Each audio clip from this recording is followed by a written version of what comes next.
Welcome. My name is Mac Greaves. I'll be your MC and your moderator today. I am also the Associate Dean for Apprenticeship at Georgian College and a director on the the Simcoe Muskoka Workforce Development Board, which is bringing this to you today, along with many other partners. I know that most of the employers here are either new to apprenticeship or have a few apprentices or are looking at some of the changes in apprenticeship. And I really hope that today we're able to take that kind of circuitous route out of the apprenticeship system and straighten the line so that you have a better understanding of the issues that some of the apprentices have and also that our employers have. It's a little bit of an interesting breakfast because we are broadcasting live today from 5 locations: Orillia, Bracebridge, Collingwood, Midland, and Barrie. So it is being done by video conference. Actually, I'd just also like to take a quick second to thank the Employment Ontario services folks people that are here today. I think in apprenticeship there are a lot of organizations that work in the background quite silently that you don't really know are there, and Employment Ontario is one of those, because both the apprentices and the employers will be going to the Employment Ontario centres. The Canadian Apprenticeship Forum, again, it's like a research organization, and they do a lot of work nationally on apprenticeship and help. If you want to know how many electricians pass their C of Q, for example, the Canadian Apprenticeship Forum does that kind of research.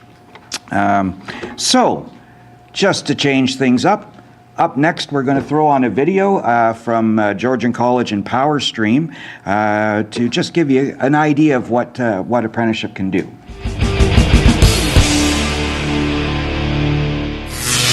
We're a local distribution company and we provide electrical service to a number of communities. We've been hiring Georgian grads for a number of years. We thought this was a fantastic opportunity when we started this partnership. We get a chance to see them and their skills. 55 graduates from Georgian that are employed in our company.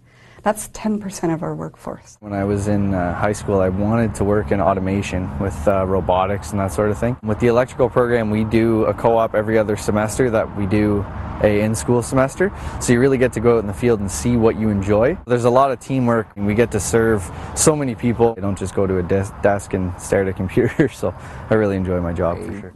Finished school August 2013, and I started working at PowerStream in August 2013. I did all 3 of my co-ops at PowerStream in Barrie. Every day is different, and you come in and there's new challenges that you have to solve. I ended up applying at Georgian because I got wind of the partnership with PowerStream. I graduated August 2010 and I started 3 months later at PowerStream, going into my 4th year of my apprenticeship now. You're constantly on the phone talking with other departments, so you need to be a good communicator. We have the same need for employees over the next 5 to 10 years as we have this last 5 years, so this is going to really contribute. Around 80% of the training that happens for the in-school training happens at one of the 24 community colleges. But we have to keep in mind that in an apprentice's entire experience, that only represents about 10% of their training. The employers, it's you folks that do most of the training. The colleges and some of the unions and some private colleges do apprenticeship, the in-school training. But again, it's really one of the reasons we want to do this breakfast is to reinforce how important it is that the employers become involved with the apprenticeship, as you're the ones that are delivering 90% of the training. And the employers generally say to us that they're sometimes reluctant to hire apprentices for several reasons. One sometimes is the perceived downside, and that's really, I think, what we're here to cover today with Christina is the cost. What is the cost of taking on an apprentice? And Christina's going to address some of that. We often get challenges from employers due to the literacy and math skills of the apprentices, and that's something that we are trying to address in the college system. And another issue, certainly with the employers, that we hear a lot is poaching, and that poaching is when an employer trains an apprentice and then the apprentice leaves for a different employer. And I think one of the interesting things we have to remember is that apprenticeship, we talk about red seal trades, which are national trades, but apprenticeship is actually provincially funded. And there are 13 different systems of apprenticeship in Canada.